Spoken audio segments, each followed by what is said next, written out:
Qui est derrière le coup d'État raté contre Félix Tshisekedi? Nouveau coup de tonnerre dans le milieu sécuritaire congolais. Après la mort mystérieuse du chef des renseignements militaires, Delphine Kayimbi, la mise à l'écart et la fuite du très redouté patron de l'Agence nationale de renseignement, ANR, Kalev Muton, et de l'ex-patron de la police John Numbi, c'est au tour du conseiller spécial en matière de sécurité, François Beya, d'être neutralisé. Ce samedi, ce sont des militaires de la garnison de Kinshasa qui sont venus le cueillir pour l'amener dans les locaux de l'ANR et y être entendu. Ironie de l'histoire, c'est un de ses anciens subalternes, Jean-Hervé Mbelou, nouveau numéro 1 de l'agence de renseignement, qui a souhaité l'entendre. Une courte audition, avant de passer une première nuit dans une cellule de l'agence. Le défenseur des droits de l'homme et avocat, Georges Kapiamba, a pu lui rendre visite pour s'assurer que la procédure a été conduite dans le respect des droits humains. L'homme de Cuba de la République.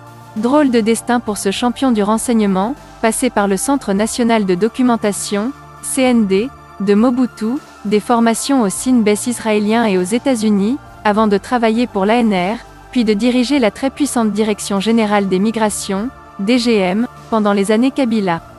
François Beya fait partie des 4 ou 5 hauts fonctionnaires à tout savoir des Cuba de la République. Sous Joseph Kabila bien sûr, où il était l'un des rares à pouvoir chuchoter à l'oreille du président, mais aussi sous Félix Tshisekedi. À son arrivée dans le fauteuil présidentiel, le tout nouveau chef de l'État n'a pas eu d'autre choix que de collaborer avec Fantomas, le surnom très évocateur de François Beya.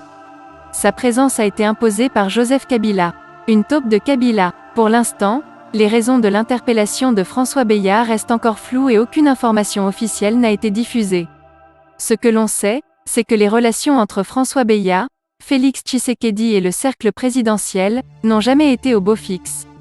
Arrivé à la présidence après un deal avec son prédécesseur, sans aucun relais dans l'armée, ni dans les milieux sécuritaires, Félix Tshisekedi s'est beaucoup appuyé sur François Beya, fin connaisseur de la machine étatique. Mais Fantomas a toujours été perçu comme une taupe de Kabila au cœur du palais de la nation. Le patron du renseignement militaire en est la parfaite illustration. Accusé d'avoir mis sur écoute le président Tshisekedi et ses proches, Kayimbi a été démis de ses fonctions, auditionné, et retrouvé mort avec des traces de pendaison. La justice conclut étrangement à un suicide, alors que les zones d'ombre qui entourent l'affaire sont nombreuses, voir notre article. François Beya avait dû intervenir concernant l'affaire des écoutes et en sait sans doute beaucoup sur le dossier Kayimbi. Dékabiliser l'appareil sécuritaire. François Beya avait de nombreux ennemis dans le cabinet présidentiel. Notamment Fortuna Bizezel, le conseiller privé du chef de l'État, dont Beya a révélé un étrange business de titres miniers pour une somme de 20 millions de dollars. Beya est également soupçonné pour l'entourage présidentiel d'entretenir des liens financiers avec l'ancien président Kabila. Il posséderait plusieurs comptes bancaires reliés à l'ex-président. Mais ce qui a précipité la chute de François Beya, c'est avant la volonté de Félix Tshisekedi de continuer sa lente dékabilisation de l'appareil sécuritaire. Kayimbi mort, Kalev en fuite, Numbi en cavale et Beya en prison, permet au président de placer des hommes plus loyaux à ses postes et de mieux contrôler la sécurité de son propre pouvoir, qui, pour le moment lui échappait.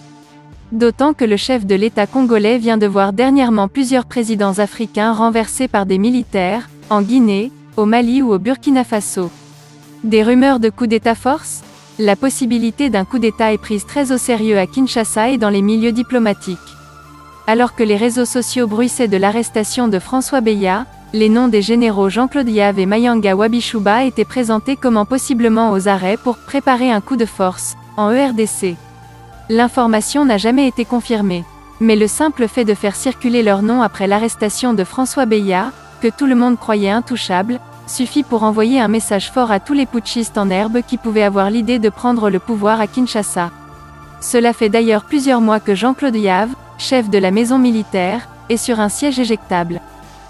Les pleins pouvoirs. À mesure que les mois passent, Félix Tshisekedi a réussi à reconquérir le pouvoir politique à l'Assemblée, au Sénat, à la Cour constitutionnelle et à la CENI, à écarter de possibles rivaux ou gêneurs comme Vital Kamerhe et Jean-Marc Kabound, à reprendre la main sur la Banque centrale, la Gécamine et à donner un coup de balai dans l'appareil sécuritaire en écartant Kalev, Numbi et Beya.